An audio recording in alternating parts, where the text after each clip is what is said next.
നമസ്കാരം. ശ്രീകൃഷ്ണ കഥാമൃതം ഭാഗം 565 565. ഓം ഗം ഗണപതയേ നമഃ. ഓം സം സരസ്വതേ സ്വാഹ. ഓം ശ്രീ ഗുരുഭ്യോ നമഃ. ഓം ശ്രീ രംഗനാഥശർമ്മണേ നമഃ. നാരായണ നാരായണ നാരായണ നാരായണ നാരായണ നാരായണ നാരായണ നാരായണ നാരായണ നാരായണ. ഓം ശ്രീകൃഷ്ണാർപ്പണമസ്തു. ഓം ശ്രീകൃഷ്ണായ പരബ്രഹ്മണേ നമഃ. ഓം ശ്രീകൃഷ്ണായ പരമാത്മനേ നമഃ. ഹരേ രാമ രാമ രാമ ഹരേ ഹരേ, ഹരേ കൃഷ്ണ കൃഷ്ണ കൃഷ്ണ ഹരേ ഹരേ. ശ്രീകൃഷ്ണ കഥാമൃതം ഭാഗം 565. 56-ാം സർഗം കാളിയസ്തുതിയും ഭഗവത് അനുഗ്രഹവും ആണിന്ന് പാരായണം ചെയ്യേണ്ടത്.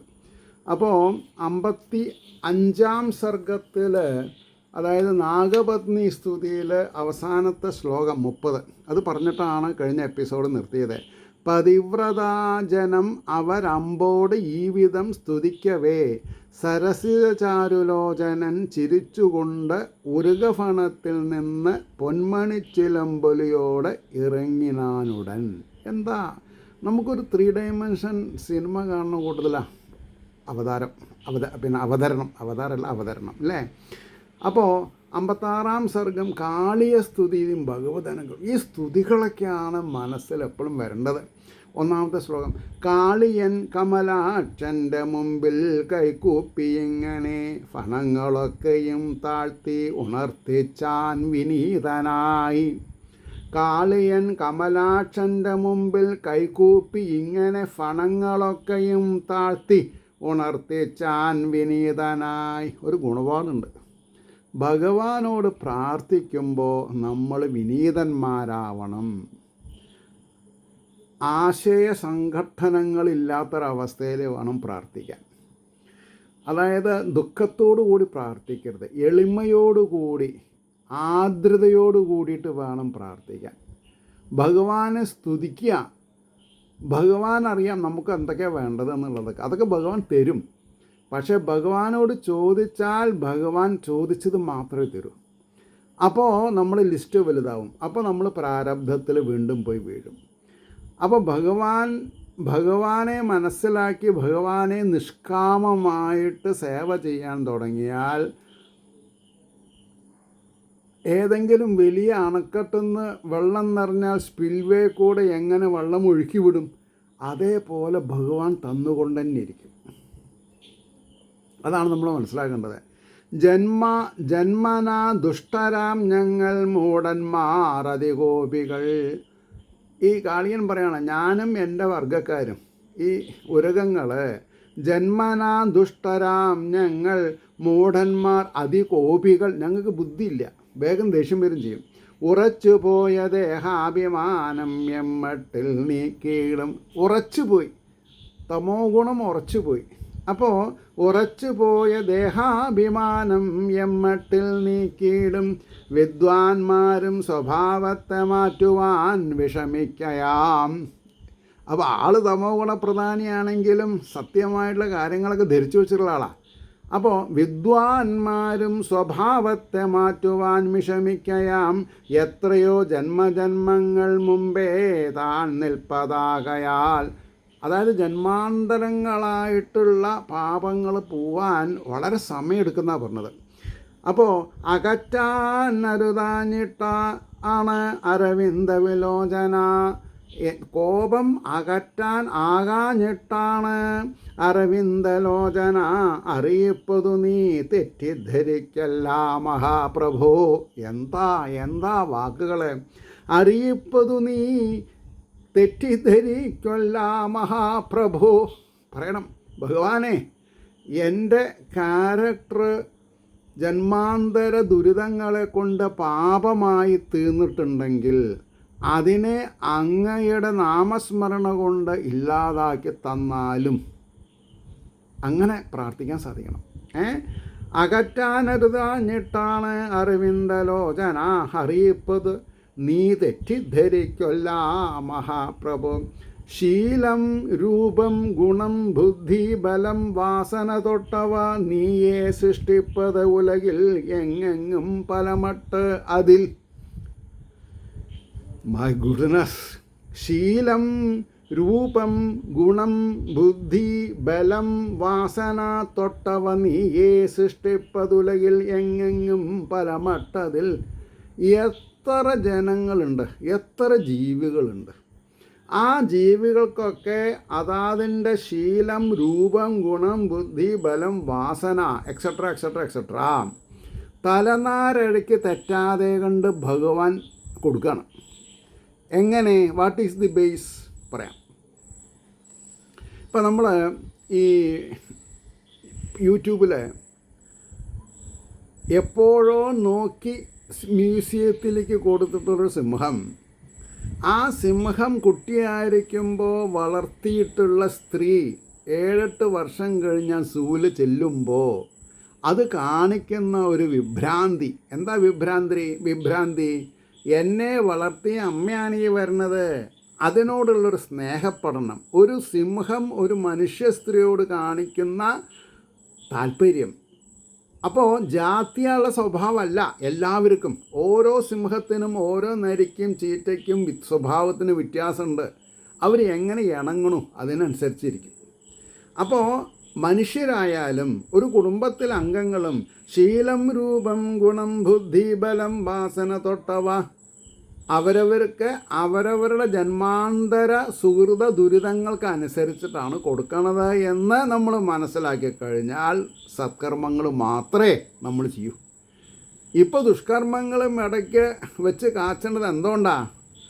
ഈശ്വരൻ്റെ മഹിമ നമുക്ക് അറിയണില്ല. ചുരുക്കി പറഞ്ഞ ജാത്യാകോപിഷ്ടരായി തീർന്ന ഞങ്ങൾ ഈ ദുസ്വഭാവികൾ നിന്മായ തീർത്ത ദുഷ്ടത എമ്മട്ടിൽ വിടുമെൻ വിഭൂ.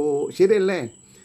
ജാത്യ ജന്മം കൊണ്ട് തന്നെ കോപിഷ്ടരായി തീർന്ന ഞങ്ങൾ ഈ ദുസ്വഭാവികൾ മായ തീർത്ത ദുഷ്ടത എമ്മട്ടിൽ വിടുമെൻ വിഭൂ. അപ്പോൾ ഭഗവാനാണ് നമ്മൾക്ക് സജ്ജന സംസർഗത്തിനും ദുഷ്ടസംസർഗത്തിനും കളം ഒരുക്കണത്. എങ്ങനെ? ഓരോരുത്തരുടെയും പാസ്റ്റ് ഹിസ്റ്ററി അദ്ദേഹത്തിൻ്റെ കയ്യിലുണ്ട്. അതെങ്ങനെ അദ്ദേഹത്തിന് കിട്ടണത്? അദ്ദേഹമാണ് നമ്മുടെ ഉള്ളിലിരിക്കണത്. അപ്പോൾ ദുഷ്ടത ഉള്ളവൻ്റെയും ശ്രേഷ്ഠത ഉള്ളവൻ്റെയും ഉള്ളിൽ ഭഗവാൻ ബാലാഗ്ര ശതവാഗസ്യ വിസ്തരസ്യ ഏകോ ജീവ ഇരിക്കുന്നുണ്ട്. അപ്പോൾ അദ്ദേഹത്തിൻ്റെ കൺകെട്ടാൻ പറ്റില്ല. അദ്ദേഹം തന്നെ വലിയ മാന്ത്രികനാണ്. അദ്ദേഹം എല്ലാവിധ ഹിപ്നോട്ടിസും അറിയണ ആളാണ്. എല്ലാവരെയും ഹിപ്നോട്ടൈസ് ചെയ്തതാണ്. ഈ ഹിപ്നോട്ടിസാണ് ഇത് മായ. അപ്പോൾ നിന്നോട് അപേക്ഷിപ്പതിനും തോന്നാത്ത വിധമത്രയും അജ്ഞാനത്തിനടിത്തട്ടിൽ വീണുള്ളോരടിയങ്ങളെ. അപ്പോൾ കാളിയൻ പറയാണ്, ഞങ്ങളുടെ സ്ഥിതി എന്താ അറിയോ അങ്ങക്ക്? നിന്നോട് അങ്ങയോട് അപേക്ഷിപ്പതിനും തോന്നാത്ത വിധമത്രയും. അങ്ങേ ഞാൻ കണ്ടു, അങ്ങേ ഞാൻ നിഷ്പ്രഭനാണെന്ന് കരുതി. അതുകൊണ്ടാണ് അങ്ങയെ താടിച്ചത്. പിന്നെ എൻ്റെ പത്തി കൊണ്ട് അങ്ങയെ താടിക്കാനും അങ്ങയെ ചുരുട്ടി ഇല്ലാതെ ആക്കാനും ശ്രമിച്ചത് അങ്ങയെ എനിക്ക് മനസ്സിലായിട്ടില്ല, അങ്ങ് ആരാണെന്നുള്ളത്. ഇപ്പം എനിക്ക് മനസ്സിലായി. കിട്ടേണ്ടത് കിട്ടിയാൽ തോന്നേണ്ടത് തോന്നുന്നു. മലയാളത്തിലൊരു പ്രോവർബുണ്ട്. 2 കിട്ടിയാൽ നല്ലത് തോന്നും, ഇല്ലേ? അച്ഛനറിയാതെ കണ്ട് പേഴ്സിൽ നിന്ന് കാശ് എടുത്താൽ സാരമില്ല എൻ്റെ മകനാണല്ലോ എന്ന് വിചാരിച്ച് വിട്ടാൽ അതൊരു സ്വഭാവമായിട്ട് വരും. നേരെ മറിച്ച് ആസനം പൊക്കി 2 പട പടച്ചാൽ അതോടുകൂടി തീരുന്ന കേസുള്ളൂ. പിന്നെ ചെയ്യില്ല. പേഴ്സിൽ നിന്ന് എടുത്തോ പറഞ്ഞാലും ശരി, എടുക്കില്ല. പേഴ്സ് കൊണ്ട് അച്ഛനെടുത്ത് തന്നാൽ മതി എന്ന് പറയും. എന്താ കാരണം? ഈ പടയുടെ ചൂട്. അതേപോലെ നിന്നോടപേക്ഷിപ്പതിനും തോന്നാത്ത വിധമത്രയും അജ്ഞാനത്തിനടിത്തട്ടിൽ അറിവില്ലായ്മ പെരുകി പെരുകി പെരുകി പെരുകി ഞങ്ങൾ ഒന്നിനും കൊള്ളാതെ ഉണ്ടാക്കി. അപ്പോൾ അടിത്തട്ടിൽ നിന്നത് പോകണമെന്നുണ്ടെങ്കിൽ അങ്ങേപോലെയുള്ള ശിക്ഷാവൈദഗ്ധ്യം അറിയുന്ന ആൾക്കാരുടെ ശിക്ഷ എനിക്ക് ഉണ്ടായി. ഇപ്പം എൻ്റെ അടിത്തട്ടിൽ നിന്ന് പോയി.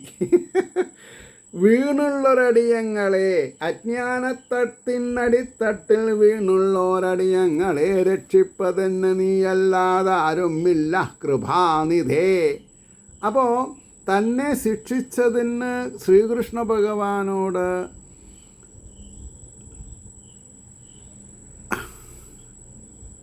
ഊഹിച്ചെടുക്കണം അല്ലേ? എന്ന് പറഞ്ഞാൽ എന്താ, ഈ കാളിയന് വല്ല വിരോധം ഉണ്ടായോ? ഇല്ല. ഇതുപോലെ തന്നെയല്ലേ വാമനാവതാര കാലത്ത് മൂന്നാമത്തെ അടി വയ്ക്കാൻ നിവൃത്തിയില്ലാതെ കണ്ടിരിക്കുന്ന ഭഗവാന്റെ ചോദ്യത്തിന് മുന്നിൽ തൻ്റെ കിരീടം എടുത്ത് താഴെ വെച്ച് ഭഗവാന്റെ കാലിൽ വെച്ച് അങ്ങയുടെ കാല് എൻ്റെ ശിരസിൽ വെച്ചാലും എന്നാര് പറഞ്ഞു? മഹാബലി പറഞ്ഞു. മഹാബലിയെ ഭഗവാൻ അനുഗ്രഹിച്ചു. സുതലത്തിൽ പോയി ഇരുന്നോളാൻ പറഞ്ഞു. അവിടെ ഞാൻ 24 മണിക്കൂറും തൻ്റെ കൊട്ടാരവാതിൽക്കൽ ഗദാപാണിയായിട്ട് നിന്ന് തന്നെ സംരക്ഷിച്ചു കൊള്ളാം എന്ന് അനുഗ്രഹം കൊടുത്തു. ഇത് വായിച്ച് മനസ്സിലാക്കാത്ത കശ്മലന്മാരല്ലേ നമ്മളോട് പറഞ്ഞത് നിങ്ങളുടെ ദൈവം മഹാബലിനെ ചവിട്ടിത്താഴ്ത്തി എന്നുള്ളത്? കശ്മലന്മാർ, വായിച്ച് മനസ്സിലാക്കാത്തവർ. അപ്പോൾ ഇത് ഒരു തുറന്ന പുസ്തകമാണ്. ഭാഗവതം ഒരു തുറന്ന പുസ്തകമാണ്. ഇത് ഒരു ശാസ്ത്രീയ ഗ്രന്ഥമാണ്. ഇതിനെ എങ്ങനെ അവലോകനം ചെയ്യണോ അതിനനുസരിച്ചിട്ടുള്ള വിദ്യ നമ്മൾക്ക് പ്രാപ്തമാവും. വിദ്യ എത്രത്തോളം പ്രാപ്തമാവുമോ അത്രത്തോളം അവിദ്യകൾ നമ്മളിൽ നിന്ന് ഒഴിയും. അത് കുരിശ് ധരിച്ചവനാണെങ്കിലും ഇസ്ലാമിൽ വിശ്വസിക്കുന്ന സഹോദരനാണെങ്കിലും സനാതനധർമ്മത്തിൽ വിശ്വസിക്കാത്ത നാസ്തികനാണെങ്കിലും തുറന്ന മനസ്സോടുകൂടി ഈ സബ്ജക്റ്റിനെ സാവകാശം അനുസന്ധാനം ചെയ്താൽ ഈ വിരോധാഭാസങ്ങളൊക്കെ തീർന്നു കിട്ടും. അപ്പോൾ വ്യക്തികളുടെ ഉത്കർഷത്തിന് വേണ്ടി രചിച്ചിട്ടുള്ള ഈ ശാസ്ത്രീയ ഗ്രന്ഥത്തെ നമ്മൾ എന്ത് ചെയ്യണം? ഓരോരുത്തരും എടുത്ത് അധ്യയനം ചെയ്യണം. അപ്പോൾ രക്ഷിപ്പതിന്നു നീയല്ലാതാരുമില്ല കൃപാനിധേ, ഉപദ്രവിക്കുന്നതിനും ശക്തി മറ്റാരു നൽകുവാൻ. മറ്റുള്ളവരെ ഉപദ്രവിക്കാനുള്ള ശക്തി അങ്ങ് തന്നെയാണ് തരുന്നത്. എൻ്റെ സ്വഭാവ രൂപീകരണത്തിനനുസരിച്ചിട്ടുള്ളതല്ലേ അങ്ങ് തരാം. അനുഗ്രഹിക്കാം അവിടേക്ക് അതോർത്ത് അലിവ് തോന്നുകിൽ. ഈ പറഞ്ഞ കാര്യങ്ങൾ, ഈ പറഞ്ഞ ബാലൻസ് ഷീറ്റിൽ എൻ്റെ പോരായ്മകളെപ്പറ്റി അതിനുള്ള കാരണങ്ങളെപ്പറ്റിയൊക്കെ ഞാൻ അങ്ങയോട് പറഞ്ഞു. ഇനി അങ്ങ് എന്ത് വേണമെന്ന് തീരുമാനിക്കുക. എന്നെ ഇനി ശിക്ഷിക്കണോ എന്നെ അനുഗ്രഹിക്കണോ? അനുഗ്രഹിക്കാം അവിടേക്ക് അതോർത്ത് അലിവ് തോന്നുകിൽ. ഞാൻ പറഞ്ഞത് മനസ്സിലാക്കി അലിവ് തോന്നുകയാണെങ്കിൽ എന്നെ അനുഗ്രഹിക്കാം. രക്ഷയോ ശിക്ഷയോ ചെയ്യാം രണ്ടിനും നീ സമർത്ഥനാം. ഇനെന്താ വേണ്ടേ? രണ്ടിനും നീ സമർത്ഥനാണ്. അപ്പം ഞാനും നിങ്ങളും മനമുരുകി ഭഗവാനോട് എന്ത് തന്നെ അഭ്യർത്ഥിച്ചാലും അദ്ദേഹം നമ്മുടെ അഭ്യർത്ഥന അല്ല കേൾക്കുക. അദ്ദേഹത്തിൻ്റെ നമ്മുടെ ബയോഡാറ്റ ഉണ്ട്. അപ്പോൾ പുണ്യം ഏറി നിൽക്കുകയാണെങ്കിൽ അനുഗ്രഹിക്കും. പാപം ഏറി നിൽക്കുകയാണെങ്കിൽ കുറച്ചുകൂടി നമ്മൾ ഉഴലൂർ ദേവസൈഡ് നടക്കേണ്ടി വരും. പറഞ്ഞോ? അപ്പോൾ അനുഗ്രഹിക്കാം അവിടേക്ക് അതോർത്തലിവ് തോന്നുകിൽ രക്ഷയോ ശിക്ഷയോ ചെയ്യാം രണ്ടിനും നീ സമർത്ഥനാം. കാർവർണ്ണൻ ഉണ്ണിക്ക് അമ്പാർന്ന് കളിയാടേണ്ടതാമിടം. ഈ എന്താണെന്നാ പറയുക, കാളിന്തി ആറ്റിൽ കാളിന്തിയുടെ തീരം മുഴുവൻ ഭഗവാൻ വിരഹിക്കാനുള്ളതാണ്. അപ്പോൾ അവിടെ ഈ കാളിനുണ്ടായാൽ പറ്റില്ല. കാരണം എനിക്ക് പ്രശ്നമില്ല, ആർക്ക്? ഭഗവാന് പ്രശ്നമില്ല. ഭഗവാന്റെ സതീർത്ഥ്യന്മാർക്കും മറ്റ് ഗോപന്മാർക്കും ഗോപസ്ത്രീകൾക്കും കൂടി ഉപകാരമായി കണ്ട ഈ കാളിന്തിയിലെ വെള്ളം കാളിയൻ ഇനി വിഷം ചീറ്റി നശിപ്പിക്കാൻ പാടില്ല. അപ്പോൾ എന്ത് ചെയ്യണം? ഭഗവാന് മനസ്സിൽ തോന്നി ഇവനെ കുറേ കൂടി സുതാര്യമായിട്ട് സമുദ്രത്തിലേക്ക് അയക്കാം. സമുദ്രത്തിൽ ഉപ്പുവെള്ള അതാരും കുടിക്കില്ല. അപ്പോൾ കാളിയൻ സമുദ്രത്തിൽ പോയിരിക്കട്ടെ. അതുകൊണ്ടാണ് കാർവർണ്ണനുണ്ണിക്കമ്പാർന്നു കളിയാടേണ്ടതാമിടം കാളിന്തി നദി എന്നെന്നും കലക്കീടിന പാപി ഞാൻ. ഒരു സെൽഫ് അസസ്മെൻറ്റ് ചെയ്തു ആരെ? കാളിയൻ. അപ്പോൾ കാളിന്തി നദി എന്നെന്നും കലക്കീടിന പാപി ഞാൻ. അഹിംസയോ വിനയമോ സൗമ്യമാം പെരുമാറ്റമോ ക്ഷമയോ തൊട്ട ശൗശീലമേതും നേടാതെ ഇങ്ങനെ. എല്ലാം പറഞ്ഞു കഴിഞ്ഞു. അഹിംസയോ വിനയമോ സൗമ്യമാം പെരുമാറ്റമോ ക്ഷമയോ തൊട്ട ശൗശീലമേതും നേടാതെ ഇങ്ങനെ. അപ്പോൾ നമ്മൾക്കൊരു ഗുണപാടുണ്ടല്ലേ? എന്താ? ഈ ശൗശീല്യം ഒന്നുമില്ലെങ്കിൽ ഭഗവാൻ നമ്മുടെ ശിരസിൽ നൃത്തമാടും. തലയിൽ ചവിട്ടി നമ്മുടെ അഹങ്കാരം ഇല്ലാണ്ട് ചെയ്യും. അത് കഴിഞ്ഞാൽ അനുഗ്രഹിക്കും.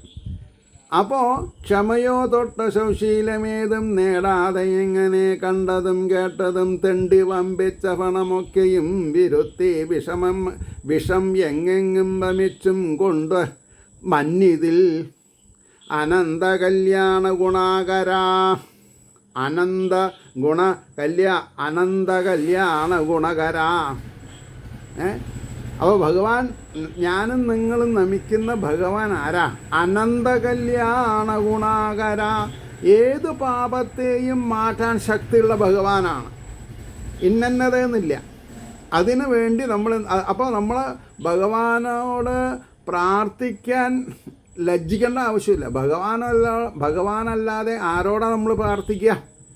അപ്പോൾ അച്യുതനായിരിക്കുന്ന, ഗോവിന്ദനായിരിക്കുന്ന, കൃപാലുവായിരിക്കുന്ന, വാത്സല്യനിധിയായിരിക്കുന്ന, പരമപ്രേമസ്വരൂപനായിരിക്കുന്ന, ജ്ഞാനദേവതയായിരിക്കുന്ന അല്ലേ, ആ ഭഗവാനെ കീർത്തിക്കാൻ നമ്മൾ പഠിച്ചാൽ മതി.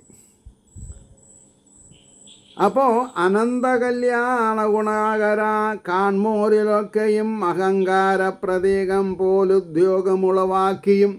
എൻ്റെ സ്വഭാവം എന്താ? കാൺമോരിലൊക്കെയും അഹങ്കാര പ്രതീകം പോലുദ്യോഗമുളവാക്കിയും പാർത്തട്ടിൽ ഇത്രയും കാലം പരോപദ്രവശീലനായി. പരോപദ്രവം എൻ്റെ നിത്യശീലായി എന്നാ. അതിനി മാറ്റിത്തരണം. ഇപ്പം മാറ്റിയങ്ങ്. പരോപദ്രവശീലനായി പഴകിപ്പോയരടിയൻ ചെയ്ത കുറ്റം പൊറുക്കണം. വിഷക്കുണ്ടിൽ എഴുന്നള്ളി വിരുത്തിയിടും ഫണങ്ങളിൽ ഉണ്ണിത്രിക്കാലണിച്ചെന്നെ രക്ഷിച്ച കരുണാനിധേ. അപ്പോൾ ഈ കാളിയനെ മർദ്ദിച്ചത് ഒരു അനുഗ്രഹമാക്കിയിട്ട് ആര് തീർത്തു? കാളിയൻ തീർത്തു. നമ്മളോ? ഭഗവാൻ അനവരതം ദുഃഖം തരുന്ന ഭഗവാനെ നമ്മൾ ശപിക്കുകയാണ്. എനിക്ക് ഇങ്ങനൊരു ജന്മം കിട്ടിയില്ലേ. What nonsense it is. ജന്മം ഉണ്ടാവുന്നത് അവരവരുടെ പൂർവ്വജന്മാന്തര സുഹൃത ദുരിതഫലമായിട്ടാണ്. അപ്പോൾ ഭഗവാനെ എപ്പോഴും നമ്മൾ ബഹുമാനിച്ചാൽ മതി. എന്താ? ഉണ്ണിത്രിക്കാലണച്ചെന്നെ രക്ഷിച്ച കരുണാനിധേ. ഇല്ലേ? ഒരാളോട് ചോദിക്കണേ, എന്താ സുഖല്ലേ? അങ്ങനെ പോണു. എന്താ അർത്ഥം? അയാൾ അനുഭവിച്ചു കൊണ്ടിരിക്കുന്ന ദുഃഖത്തിന് ശാന്തി ഉണ്ടാവാൻ പോണു. നേരെ മറിച്ച് ഹൗ ആർ യു ചോദിച്ചാൽ ഞാൻ ഫസ്റ്റ് ക്ലാസ് എന്ന് പറയും. കാരണം എന്താ? എനിക്ക് ഈശ്വരൻ എൻ്റെ ഉള്ളിലുണ്ടെന്നും ഞാൻ ചെയ്ത പാപങ്ങളാണ് എനിക്ക് ദുഃഖപ്രധാനിയായിട്ടുള്ളതെന്നും അത് കഴിഞ്ഞാൽ എനിക്ക് ആനന്ദം അനുഭവിക്കാൻ സാധിക്കുമെന്നും ഞാൻ ഈശ്വരൻ്റെ ഏതേത് പ്രതികൂല സാഹചര്യങ്ങൾ ഭഗവാൻ തരുന്നതും ഭഗവാന്റെ വരപ്രസാദമാണെന്നും മനസ്സിലാക്കാൻ മാത്രം ഭഗവാൻ എന്നെ മൊഴിതു. അതുകൊണ്ട് എനിക്ക് ഈ നിർഭയത്വം എന്നുള്ളത് ആദ്യം തന്നെ കൈമുതലായി. കുട്ടിക്കാലം മുതൽക്ക് അങ്ങനെ തന്നെ പറയാം. കാരണം ഈശ്വരനല്ലാതെ കണ്ട് ഒരാളെ രക്ഷിക്കാൻ ഈ ഭൂമണ്ഡലത്തിൽ ഒരു ഭാര്യയ്ക്കൊരു ഭർത്താവും ഒരു ഭർത്താവിനൊരു ഭാര്യയ്ക്കും സാധിക്കില്ല എന്ന് ഞാൻ കുട്ടിക്കാലത്ത് തന്നെ മനസ്സിലാക്കി. അതെങ്ങനെ ചോദിച്ചാൽ എൻ്റെ അച്ഛനും അമ്മയുടെയും ഇൻ്റർകാസ്റ്റ് മാരേജ്, അവരുടെ രണ്ടാളുടെയും ബയോഡാറ്റ എനിക്കറിയാം. നമ്മൾക്കിപ്പോൾ ഒരു 8-10 വയസ്സ് ആവുമ്പോഴേക്കും നമുക്ക് കാര്യങ്ങളൊക്കെ അറിയാമല്ലോ. ഒരാളാണെങ്കിൽ എക്സ്ട്രീംലി വെൽ എഡ്യൂക്കേറ്റഡ്, അമ്മയാണെങ്കിൽ ഒട്ടും വിദ്യാഭ്യാസമുള്ളവർ. പക്ഷേ അവരുടെ രണ്ടാളുടെയും കെമിസ്ട്രി നോക്കുമ്പോൾ എന്താ, അമ്മ എന്തു പറഞ്ഞാലും അതിൽ നന്മ മാത്രം വിചാരിക്കുന്നൊരച്ഛൻ. അതാണ്. എന്തും സഹിക്കാനുള്ളൊരു കഴിവ് എൻ്റെ അമ്മയ്ക്കുണ്ടായിരുന്നു. എന്തും എന്ന് പറഞ്ഞാൽ ഏത് പ്രത്യാഘാതങ്ങളെയും വളരെ ഈശ്വരാർപ്പണമായ ബുദ്ധി കൂടെ സഹിച്ചൊരു സ്ത്രീയാണ് എൻ്റെ അമ്മ. അപ്പോൾ എനിക്ക് അതിൽ നിന്നൊരു ഗുണപാഠം. അതിന് ഫുൾ സപ്പോർട്ട് അച്ഛൻ.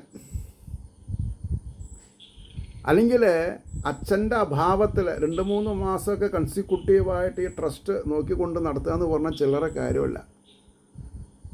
അപ്പോൾ കയ്യിൽ കാശുണ്ടാവില്ല. അപ്പോൾ ഏതെങ്കിലും മനകളിൽ പോയിട്ട് കാശ് വാങ്ങുക അമ്മ, അവർ കൊടുക്കും അച്ഛൻ്റെ പേരിൽ. അപ്പോൾ അച്ഛൻ പാട്ടം പിരിച്ച് മടങ്ങി വന്നാൽ അമ്മ പറയും ഇത്ര ഉറുപ്പ്യ ബാധ്യതയുണ്ട്. ഇതാ. അപ്പോൾ എന്താ പറഞ്ഞുകൊണ്ട് വരുന്നത്? അപ്പോൾ അമ്മ വിദ്യാഭ്യാസം ഇല്ലെങ്കിലും മുല്ലപ്പൂമ്പണം ഏറ്റുകിടക്കും കല്ലിനുമുണ്ടൊരു സൗരഭ്യം. അപ്പോൾ ഇവിടെ മുല്ലപ്പൂ എൻ്റെ അച്ഛനാ.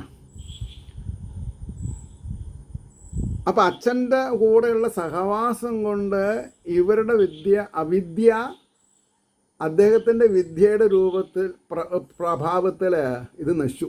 ഈ കോടമഞ്ഞ് സൂര്യൻ എന്ന് വെച്ചാൽ നശിക്കുമെന്ന് പറഞ്ഞ പോലെ ഇത് കണ്ടിട്ടാണ് ഞങ്ങൾ വളരുന്നത്. അപ്പോൾ എനിക്കെന്തോ ഈശ്വരാനുഗ്രഹം കൊണ്ട് 71 ബംഗ്ലാദേശ് വാറുണ്ടായ സമയത്ത് ഞാൻ ബോംബെയിലുണ്ട്. അത് കഴിഞ്ഞ് വന്ന് പിന്നെയും ഒരു 2-2.5 വർഷം അച്ഛനെ വളരെ ക്ലോസ് ആംഗിളിൽ ഈ കൈ പിടിക്കുക.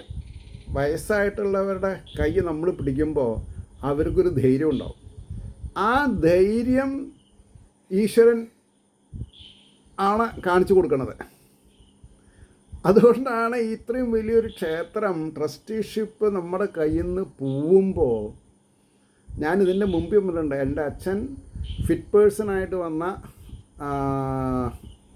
ഓഫീസറോട് എന്താ പറഞ്ഞത്, ഇയാളുടെ കണ്ണുകളിൽ കൂടെയാണ് ഞാൻ ലോകം ഇപ്പോൾ മനസ്സിലാക്കുന്നത്. അപ്പോൾ അച്ഛൻ അന്ധനായിട്ടല്ല, ആരോ പ്രായാധിക്യം കൊണ്ട് ഓടി നടക്കാൻ പറ്റില്ല. കാര്യങ്ങളൊക്കെ നമ്മളാണ് നടത്തുന്നത് അച്ഛൻ്റെ ഡയറക്ഷനിൽ.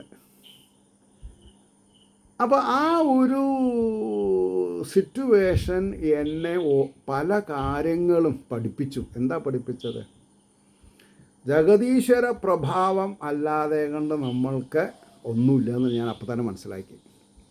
അതുകൊണ്ട് അത്രയൊക്കെ ഞാൻ സിൻസിയറായിട്ട് നിങ്ങളോട് പറഞ്ഞത്.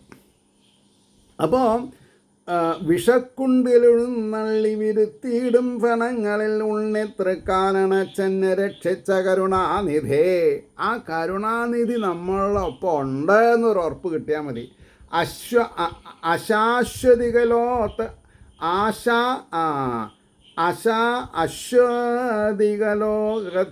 നാലിംഗനമനർത്ഥതം. ആ വാക്ക് കിട്ടിയില്ല.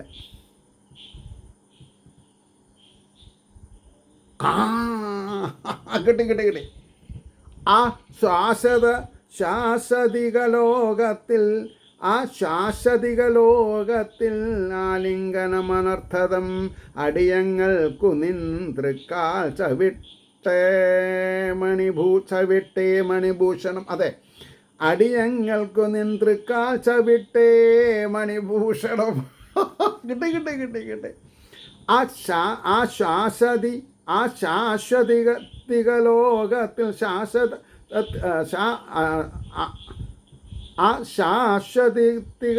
ശാശ്വതികലോകത്തിൽ ശാശ്വതമായ ആ ശാശ്വത ലോകത്തിൽ ആലിംഗനമനർത്ഥതം. ഞാൻ അങ്ങേ ആലിംഗനം ചെയ്തു. കാളിയൻ പറയണേ, ഞാൻ ചുറ്റി വരിഞ്ഞു, അത് അനർത്ഥമായി എന്ന്. പിന്നെ ഇയാൾക്ക് കയ്യും കാലൊന്നും ഇല്ലല്ലോ. ഈ കാളിയൻ ഭഗവാനെ ആലിംഗനം ചെയ്തു എന്നാണ് പറഞ്ഞതേ. അത് അനർത്ഥമായി. അപ്പോൾ ഞാൻ ദൂരത്ത് നിന്ന് എൻ്റെ ഫണങ്ങൾ താഴ്ത്തി നമസ്കരിക്കുകയായിരുന്നു വേണ്ടത്. പക്ഷേ ഞാൻ വിചാരിച്ചു എന്നെപ്പോലെ ഒരാളങ്ങ് അപ്പോൾ ഞാൻ ആലിംഗനം ചെയ്തു എന്ന്. ആ കവിഭാഷ നിങ്ങളൊന്ന് ആലോചിച്ച് നോക്കൂ. ആലിംഗനം അനർത്ഥം, എനിക്ക് അനർത്ഥമായിപ്പോയി. അടിയങ്ങൾക്കു നിൻ തൃക്കാൽ ചവിട്ടേ മണിഭൂഷണം. അങ്ങയുടെ നൃത്തമുണ്ടല്ലോ, അതാണ് ചവിട്ട്, അതാണ് മണിഭൂഷണം. ഉലകിനുളവായിടും ഉൾത്താപം തീരെ നീക്കുവാൻ. ഉലകിനുളവായിടും ഉൾത്താപം, ഉള്ളിലുള്ള വിഷമാവസ്ഥകളെ തീരെ നീക്കുവാൻ ഉദിച്ച പച്ചവാർ തിങ്കൾ. ഇവിടെ എല്ലാം വെളുത്ത വാവും ദിവസം എന്താ, വെള്ളിമാമല പോലെയാണ് പ്രകാശം. ആർക്ക്? ചന്ദ്രന്. പക്ഷെ ഇവിടെ ഭഗവാന്റെ നിറം എന്താ അല്ലേ? അപ്പോൾ ഉദിച്ച പച്ചവാർ തിങ്കൾ, ചില പുറത്ത് പറയണു നീലത്താമരയാണ്, നീല നിറമാണ്. ഇവിടെ പച്ചയായിട്ടാ, വളരെ വെള്ളത്തിലല്ലേ. അപ്പോൾ ഉദിച്ച പച്ചവാർ തിങ്കൾ കിടാവേ കൈ തൊഴാം തൊഴാം അഖണ്ഡ സച്ചിദാനന്ദ കഴമ്പേ. ഭാഗവതം നമ്മൾക്ക് ഭഗവാന്റെ എത്രയെത്ര പര്യായങ്ങളാണ് തരുന്നത്. അഖണ്ഡ സച്ചിദാനന്ദ കഴമ്പേ കമലേക്ഷണ അറിഞ്ഞുകൊണ്ടന്നടിയൻ വണങ്ങിയിടട്ടെ. അറിഞ്ഞുകൊണ്ട് ഒന്ന് അടിയൻ വണങ്ങിയിടട്ടെ മാധവ. ഇപ്പോൾ ഒക്കെ അറിഞ്ഞു വയ്ക്കുക. ഞാനേ കിട്ടേണ്ടത് കിട്ടിയൊക്കെ അറിയും അല്ലേ? കിട്ടേണ്ടത് കിട്ടിയാലൊക്കെ നമ്മളറിയും. അപ്പോൾ അറിഞ്ഞുകൊണ്ടന്നടിയൻ, ഇപ്പം എനിക്ക് മനസ്സിലായി അങ്ങ് ആരാണെന്നുള്ളത്. എന്നെ പോലെയുള്ള ഒരു ഫണീന്ദ്രൻ്റെ കൽമഷം തീർക്കാൻ മാത്രം അങ്ങയുടെ ഉണ്ണിക്കാലുകൾക്ക് സാധ്യമായിട്ടുണ്ടെങ്കിൽ അങ്ങ് ചില്ലറക്കാരനല്ല. എൻ്റെ 1000 ഫണങ്ങളിലുള്ള ഇനിയിപ്പോൾ 100 300 എത്ര ആയിക്കോട്ടെ, അപ്പോൾ ഇന്യൂമറസ് എന്ന് പറയാം. അപ്പോൾ എൻ്റെ അഹങ്കാരം ഇല്ലാതെ കണ്ടാക്കാൻ മാത്രം അങ്ങയുടെ ഉണ്ണിക്കാലുകൾക്ക് സാധിച്ചു എന്നുള്ള സത്യമാണ്. അതുകൊണ്ടാണ് അറിഞ്ഞുകൊണ്ടൊന്നടിയൻ വണങ്ങിടട്ടെ മാധവ. അറിവില്ലായ്മയിൽ വണങ്ങുന്നതും അറിവ് കൊണ്ട് വണങ്ങുന്നതും കൂടി വ്യത്യാസമില്ലേ? ഉണ്ട്. ഞാൻ ബോംബെക്കൊക്കെ പോണതിൻ്റെ മുമ്പ് തന്നെ, അതായത് ഈ പട്ടാമ്പിയൊക്കെ വിടുന്നതിൻ്റെ മുമ്പ് തന്നെ സാക്ഷാൽ ഗുരുവായൂരിൽ കഥകളി കാണാൻ പോകും. അന്നൊക്കെ കുളിച്ച് ഈറിനോടുകൂടി അത്താഴ പൂജയ്ക്ക് നട അടച്ചാൽ നമ്മളങ്ങോട്ട് കയറി ചെല്ലുമ്പോൾ വലതുഭാഗത്ത് അപ്പത്തനൊക്കെ ഇടിക്കുന്ന ഒരു സ്ഥലമുണ്ട്, വാതിൽമാട. അന്നൊക്കെ അവിടെ ഒരാൾക്ക് 2 ആൾക്കൊക്കെ കയറാം. ഇപ്പം ആരും, കാരണം ഇപ്പം പോപ്പുലേഷൻ ജാസ്തിയായി. നട അടച്ചാൽ അപ്പം ഞാൻ നമസ്കരിക്കാൻ തുടങ്ങും. ഒരു 40 മിനിറ്റ് 45 മിനിറ്റ് നട തുറക്കണ വരെ നമസ്കരിച്ചുകൊണ്ടിരിക്കും ഞാൻ. മേലൊക്കെ അങ്ങോട്ട് വേർത്ത് കുട്ടിയുണ്ടാവും. അപ്പോൾ ആ കാരായ്മക്കാരൻ കയ്യിൽ 2 കൈയും കൊണ്ടും കുറച്ച് പ്രസാദം തരും. എന്തൊക്കെയാണ് അതിലുണ്ടാവുക? അപ്പം ഉണ്ടാവും, അടയുണ്ടാവും, പഴം ഉണ്ടാവും, പഞ്ചസാര ഉണ്ടാവും, എല്ലാം ഉണ്ടാവും. ചില പഴങ്ങളൊക്കെ ചീഞ്ഞിട്ട്, അതായത് ഈ പ്രഷറിൽ പകുതി കേടുവന്നുണ്ടാവും. പക്ഷെ ഞാനതൊക്കെ കഴിക്കും, വേറൊന്നും കഴിക്കില്ല.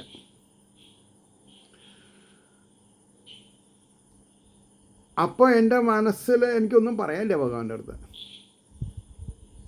കാരണം ഒരു ട്രസ്റ്റ് നടത്തിക്കൊണ്ടിരിക്കുകയാണ്. ആ ട്രസ്റ്റ് കയ്യിൽ നിന്ന് പോവുമെന്നുള്ളത് ഭഗവാൻ അറിയാം, എനിക്കറിയില്ലല്ലോ. അപ്പോൾ ആ ട്രസ്റ്റ് കയ്യിൽ നിന്ന് പോയാലും ഭഗവാനോട് എനിക്കുള്ള ട്രസ്റ്റ് പോയിട്ടുണ്ടായിരുന്നില്ല. അതുകൊണ്ട് ഞാൻ പിടിച്ചു നിന്നു. അപ്പോൾ ഭഗവാൻ മൊത്തത്തിൽ എന്നെ എത്ര കൊല്ലം പരീക്ഷിച്ചു എന്ന് ഞാൻ പറയാം. ഒരു 73 മുതൽക്ക് 73 പകുതിക്ക് മുതൽക്ക് 74 അച്ഛൻ മരിച്ചത്. അപ്പോൾ 74 വരെ ഞാൻ സേഫാണെന്ന് നിങ്ങൾക്ക് വിചാരിക്കാൻ വേണമെങ്കിൽ അല്ലായിരുന്നു. എന്നാൽ കൂടി അതിലൊരു 26 വർഷവും ഇതിലൊരു 20 വർഷം, 2020 മാർച്ച് 2-ാം തീയതിയാണ് ഞാൻ രക്ഷപ്പെട്ടിട്ടുള്ളത്. അപ്പോൾ എത്രയേ 46 വർഷം പരീക്ഷണങ്ങളായിരുന്നു. ഈ 46 വർഷം പരീക്ഷണങ്ങളും ഞാൻ അതിജീവിച്ചത് ആ 21-22 വയസ്സിൽ ഒരു 6 വയസ്സ് വിടുക. അവിടുന്ന് അങ്ങോട്ട് മനസ്സിലാക്കുകയാണെന്നുണ്ടെങ്കിൽ 22-ൽ 6 4 10 12 4 16 കൊല്ലം. ആ ഒരു 16 കൊല്ലത്തെ എൻ്റെ ജീവിതാനുഭവങ്ങൾ ഈ 46 വർഷത്തെ പരീക്ഷണത്തിന് ഉതകുന്ന ലേപനം, എന്ത് ലേപനം, മരുന്ന് എനിക്ക് ഭഗവാൻ തന്നു. അപ്പോൾ ആ 20 കഴിഞ്ഞിട്ടുള്ള എൻ്റെ ഒരു ആനന്ദാനുഭവം ഞാൻ അനുഭവിക്കുന്നത്, അതിൻ്റെ മാധുര്യം എനിക്ക് പറഞ്ഞറിയിക്കാൻ പറ്റില്ല. അതാണ് ഇവിടെ ഞാൻ ഇത്ര വൈകാരികമായിട്ട് എന്തുകൊണ്ടാണ് പറഞ്ഞത്. എൻ്റെ സിൻസിയറിറ്റിയാണ് നിങ്ങൾ മനസ്സിലാക്കേണ്ടത് ഈ സബ്ജക്റ്റിനോട്, ഭഗവാനോടുള്ള സിൻസിയറിറ്റി. എന്താണ്? അഖണ്ഡ സച്ചിദാനന്ദ കഴമ്പേ കമലേക്ഷണ അറിഞ്ഞുകൊണ്ടെന്നടിയൻ വണങ്ങിയിടട്ടെ മാധവ അജന്നമിക്കും ഈ ഓമൽ കൊച്ചു തൃപ്പാദ പങ്കജം. അങ്ങയുടെ ഈ കൊച്ചു തൃപ്പാദ പങ്കജം ആര് നമിച്ചിട്ടുണ്ട്? വത്സസ്തയത്തിലെ ബ്രഹ്മാവ്. അജന്നമിക്കും ഈ ഓമൽ കൊച്ചു തൃപ്പാദ പങ്കജം അലിഞ്ഞ് ഇവൻ്റെ മൂർധാവിൽ അണയ്ക്കേണം മഹാപ്രഭു. ഒന്ന് അനുഗ്രഹിക്കണത്തിൻ്റെ പറഞ്ഞത്. കാളിയൻ ദീനനായോതും മൊഴികേട്ടു മനോഹരൻ കനിഞ്ഞരുളിനാൻ മെല്ലെ മായാമാനുഷബാലകനാണ്. മായയെ ഉപോത്ഫലകമായിട്ട് മനുഷ്യകുഞ്ഞായിട്ട് ഇരിക്കുന്നത് ആരാ? സാക്ഷാൽ മഹാവിഷ്ണു കൃഷ്ണനായിട്ട്. അപ്പോൾ കാളിയൻ ദീനനായോതും മൊഴികേട്ടു മനോഹരൻ കനിഞ്ഞരുളിനാൻ മെല്ലെ മായാമാനുഷബാലകൻ ഭാര്യപുത്രാദിയോടൊത്തു സമുദ്രം വഴിയായുടൻ ചെന്ന് ആ രമണകദ്വീപിൽ പാർക്കേണം ഇനിമേലിൽ നീ. അപ്പം ഒരു ചോദ്യം ചോദിക്കട്ടെ. ഈ ഒരു 6 വയസ്സായ കുട്ടിക്ക് സമുദ്രം വഴി നീ രമണകദ്വീപമുണ്ടൊരു ദ്വീപുണ്ട്, അതിൽ പോയി ഇരിക്കുക എന്ന് പറയണമെന്നുണ്ടെങ്കിൽ സർവജ്ഞനായിട്ടില്ലെങ്കിൽ ഈ ജിയോഗ്രാഫി GPS എങ്ങനെ അറിയാം? നിങ്ങളും ഭാഗവതം പഠിച്ചിട്ടുണ്ടല്ലോ. എപ്പോഴെങ്കിലും നിങ്ങൾക്ക് ഈ ബുദ്ധി പോയിട്ടുണ്ടോ? എൻ്റെ ബുദ്ധിയില്ലായ്മ ആവാൻ ചിലപ്പോൾ. ഞാനതാണ് അദ്ദേഹത്തിനെ മാനിക്കണത്. നമ്മൾ കൊച്ചു ഗോപാലൻ ബാലഗോപാലൻ എന്നും പറയുകയാണെങ്കിലും അദ്ദേഹം സാക്ഷാൽ മഹാവിഷ്ണു ആണ് എന്നുള്ളൊരു ധാരണ നമ്മളിൽ മനസ്സിലുണ്ടായാൽ മതി. കാളിയൻ ദീനനായോതും മൊഴികേട്ടു മനോഹരൻ കനിഞ്ഞരുളിനാൻ മെല്ലെ മായാമനുഷബാലകൻ ഭാര്യാപുത്രിയോടൊത്തു സമുദ്രം വഴിയായുടൻ ചെന്ന് ആ രമണകദ്വീപിൽ പാർക്കേണം ഇനിമേലിൽ നീ അല്ലായിൽ നിന്നെ പേടിച്ചങ്ങണയില്ല ഇനിയും ജനം. നീ ഈ വൻകരയിലാണ് എവിടെയെങ്കിലും വെച്ചാൽ മഹാജനങ്ങൾ എന്നെ പേടിച്ചിട്ട് ആ വഴിക്ക് വരില്ല. അപ്പോൾ മഹാജനങ്ങൾ വരാത്ത ആൾപ്പാർപ്പില്ലാത്ത രമണകദ്വീപിൽ പോയി നീ ശാന്തമായിരിക്കെ. അല്ലാങ്കിൽ നിന്നെ പേടിച്ചങ്ങണയിൽ ഇനിയും ജനം ഒരാൾക്കും ദ്രോഹമേകായിൽ അവൻ മുക്തിക്കു പാത്രമാം. ഇതാണ് ഇതിൻ്റെ ക്രസ്റ്റ്. ഈ കാളിയസ്തുതിയുടെയും ഭഗവതനുഗ്രഹം എന്നുള്ളതിൽ ഈ ഒരു 2 വരി, ഒരാൾക്കും ദ്രോഹമേകായിൽ അവൻ മുക്തിക്കു പാത്രമാം. നമ്മുടെ ബയോളജി ക്ലിയർ ആയാൽ മതി. ഞാൻ ഇന്നേ വരെ ഒരാളെ ഉപദ്രവിച്ചിട്ടില്ല എന്ന് നമ്മൾക്ക് എഴുതി ഐ പ്രോമിസ് ഇത് എഴുതിയിട്ട് സൈൻ ചെയ്യാൻ പറ്റുമോ? മുക്തി ഉറപ്പായി. പക്ഷെ എന്തെങ്കിലും ചെയ്തിട്ടുണ്ടെങ്കിൽ ഭഗവാനോട് പ്രാർത്ഥിച്ചില്ലാതെ കണ്ടാക്കാൻ സാധിക്കും. അപ്പം ഞാൻ ആ 2 വരി ഇതിൻ്റെ മുമ്പ് വായിച്ച സമയത്ത് തന്നെ എന്താണ് പറയുക, ഒരാൾക്കും ദ്രോഹമേൽക്കായിൽ അവൻ മുക്തിക്കു പാത്രമം ഹരേന്ന് എഴുതി വെച്ചിട്ടുണ്ട്. ഞാൻ പറഞ്ഞില്ലേ എങ്ങനെയാണ് രക്ഷപ്പെടുക. അപ്പോൾ എനിക്ക് മനസ്സിലായി അതുകൊണ്ടാണ് ഞാൻ വളരെ ശാന്തനായിട്ട് നിങ്ങളെ പറഞ്ഞ് മനസ്സിലാക്കണം. ഒരാൾക്കും അപ്പോൾ ഈ 8, 10, 12 വയസ്സിൽ നമ്മളിത് പഠിച്ചിട്ടുണ്ടെങ്കിൽ നമ്മളൊക്കെ സേവ്ഡാണ് അല്ലേ? ഒരാൾക്കും ദ്രോഹമേകായിൽ അവൻ മുക്തിക്കു പാത്രമാം. ഫണങ്ങൾ തോറും എൻ പാദമുദ്ര കാണുകിൽ എത്രയും പ്രീതനാം ഗരുഡൻ എന്നെ ദ്രോഹിക്കയിൽ ഒരു കാലവും. അപ്പോൾ കാളിയൻ ഇവിടെ വന്ന് കയറാനുള്ള കാരണം എന്താ? ഒരു മഹർഷിയുടെ ശാപം ഗരുഡനുണ്ട്, ഇന്ന സ്ഥലത്ത് നീ പോവാൻ പാടില്ല. അപ്പോൾ ഗരുഡൻ ഉരകങ്ങളെ കണ്ട വെറുതെ വിടില്ല. അപ്പോൾ ആ ഭയനി നമുക്ക് വേണ്ട. കാരണം എന്താ? എൻ്റെ പാദങ്ങൾ പതിഞ്ഞ നിൻ്റെ ഫണങ്ങൾ കണ്ടാൽ ഗരുഡൻ നിന്നെ മാനിക്കുകയുള്ളൂ, നിന്നെ ഉപദ്രവിക്കില്ല എന്ന്. അപ്പോൾ പറഞ്ഞു, ഫണങ്ങൾ തോറും എൻ പാദമുദ്ര കാണുകിലത്രയും പ്രീതനാം ഗരുഡൻ എന്നെ ദ്രോഹിക്കിൽ ഒരു കാലവും. അത്രയല്ല എന്നെ ഓർത്തും കൊണ്ട് ഈ രമ്യചരിതാമൃതം, ഈ കാളിയ മർദ്ദനം എന്നുള്ള ഈ രമ്യചരിതാമൃതം, രമ്യാണ് ചരിതാമൃതം ആസ്വദിക്കിൽ അടുത്തിടില്ല ഏതു വിഷബാധയും. അപ്പോൾ 8, 10, 12 വയസ്സിൽ ഈ കാളിയമർദ്ദനം ഭഗവാന്റെ സ്തുതിയും ഭഗവാന്റെ അനുഗ്രഹവും വായിച്ച് പഠിച്ച ഒരാൾക്ക് ആസ്വദിക്കിൽ അടുത്തിടില്ല ഏതു വിഷബാധയും. ആഹാരത്തിൽ നിന്നോ തേളിൽ നിന്നോ കരിക്കുന്നനിൽ നിന്നോ നാഗങ്ങളിൽ നിന്നോ ഉരകങ്ങളിൽ നിന്നോ യാതൊരു വക വിഷഭീതി ഉണ്ടാവേണ്ട ആവശ്യമില്ല.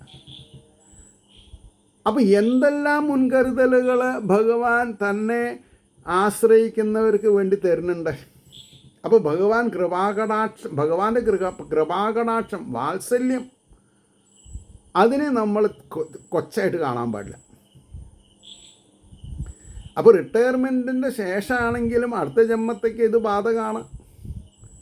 പക്ഷേ നമ്മൾ നമ്മുടെ കുട്ടികളെ, നമ്മുടെ പേരക്കുട്ടികളെ ഇൻസിസ്റ്റ് ചെയ്യണം ത്രൂ അവർ ഓൺ മകനും മകളെയും ഇവിടെ മാധ്യമത്തിൽ കൂടി അവരുടെ കുട്ടികളെ, നമ്മുടെ പേരക്കുട്ടികളെ ഇത് പഠിക്കാൻ നമ്മൾ പ്രേരിപ്പിക്കണം. അവർക്ക് വേണ്ടി നിങ്ങൾ വലിയ എമൗണ്ടൊന്നും ഉണ്ടാക്കി വയ്ക്കേണ്ട. ഒരു ഭഗവത്ഗീത വാങ്ങി കൊടുക്കുക, ഇംഗ്ലീഷിൽ വായിക്കാൻ പറയാം. അത് കഴിഞ്ഞാൽ മലയാളം പഠിപ്പിക്കുക. എന്നിട്ട് ഇതേപോലെയുള്ള ഗ്രന്ഥങ്ങളൊക്കെ പഠിക്കാൻ പറയാം. അവരെത്തേണ്ടോടത്ത് എത്തും. നോക്കൂ, ഇപ്പോൾ പൊതുവേ അശാന്തി എല്ലാ സ്ഥലത്തും ഉണ്ട്. അമേരിക്കയിലുണ്ട്, ബ്രിട്ടനിലുണ്ട്, ബംഗ്ലാദേശിലായി, ഇന്ത്യയിലുണ്ട്. പക്ഷേ ആരൊക്കെ ഭഗവത്ഗീതയും ഭഗവത് നാമങ്ങളും പഠിക്കുന്നുണ്ട്, ഭാഗവതം പഠിക്കുന്നുണ്ട്, അതൊന്നും വെറുതെ പോവില്ല. അപ്പോൾ ഇന്നല്ലെങ്കിൽ നാളെ ഈ ഭാരതീയ ചിന്താഗതികൾ ലോകരിൽ എല്ലാം എത്തും, ഉറപ്പാണ്. മുമ്പത്തേങ്കാൾ എത്തുന്നുണ്ടെന്നുള്ളത് ഉറപ്പ്, സത്യം മാത്രമാണ്. മനസ്സിലായില്ലേ? അത്രയല്ല എന്നെ ഓർത്തും കൊണ്ട് ഈ രമ്യചരിതാമൃതം ആസ്വദിക്കിൽ അടുത്തിടില്ല ഏതേതു വിഷബാധയും. ഈ മട്ടിൽ മന്ദഹാസം പൂണ്ടരുളും മുകിൽ വർണ്ണനെ ദിവ്യസിംഹാസനത്തിങ്കൽ ഇരുത്തി വിനയാന്യുതൻ. അവിടെ എല്ലാ സൗകര്യമുണ്ട്. എവിടെ? കാളിന്തിയിൽ ഇയാളുടെ അടുത്ത് എല്ലാ സൗകര്യമുണ്ട്. അപ്പോൾ ആ ദിവ്യസിംഹാസനം ഒന്ന് കൊണ്ടുവന്നു ഭഗവാൻ അവിടെ ഇരുത്തി. ഈ മട്ടിൽ മന്ദഹാസം പൂണ്ടരുളും മുകിൽ വർണ്ണനെ ദിവ്യസിംഹാസനത്തിങ്കൽ ഇരുത്തി വിനയാന്യുതൻ. അറിഞ്ഞിടാതെ ദംശിച്ചു പോയോരത്തിരുമേനിയിൽ, അറിയാതെ കണ്ട് കൊത്തിയിട്ടുള്ള മുറിവുള്ള ആ ഭഗവാന്റെ ഭൂമേനിയിൽ വിശേഷപ്പെട്ട കളഭാദികൾ പൂശിച്ചു പുണ്യവാൻ. അവിടെ എല്ലാം ഉണ്ട്. അമരാവതിയിൽ എന്തൊക്കെയുണ്ട് അതൊക്കെ അവിടെയുണ്ട്. അതുകൊണ്ടാണ് എല്ലാ വിധത്തിലുള്ള ഡിവൈൻ കളഭാഭിഷേകമൊക്കെ ചെയ്ത് മുറിവൊക്കെ മാറ്റി പുത്തൻ പീതാംബരപ്പട്ടും അനർഘമണിമാല്യവും, ലോകത്തിൽ കിട്ടാത്ത അത്ര ഗരിമയുള്ള മണിമാല്യവും ചാർത്തിച്ച് അമ്പാർന്നു പൂജിച്ചു പത്നി പുത്രാദയൊത്തവൻ. അപ്പോൾ അവിടെ ഒരു ഗുണപാടായി. എന്താ ഗുണം? നമ്മൾ ഗൃഹസ്ഥൻ എന്നുള്ള നിലയിൽ പൂജ ചെയ്യുമ്പോൾ നമ്മുടെ വാമഭാഗവും കുട്ടികളും അതിൽ പങ്കെടുക്കണം എന്നായി. അത് ചെയ്യാത്തത് നമ്മുടെ പോരായ്മയാണ്. ചാർത്തി അമ്പാന്നു പൂജിച്ചു പത്നി പുത്ര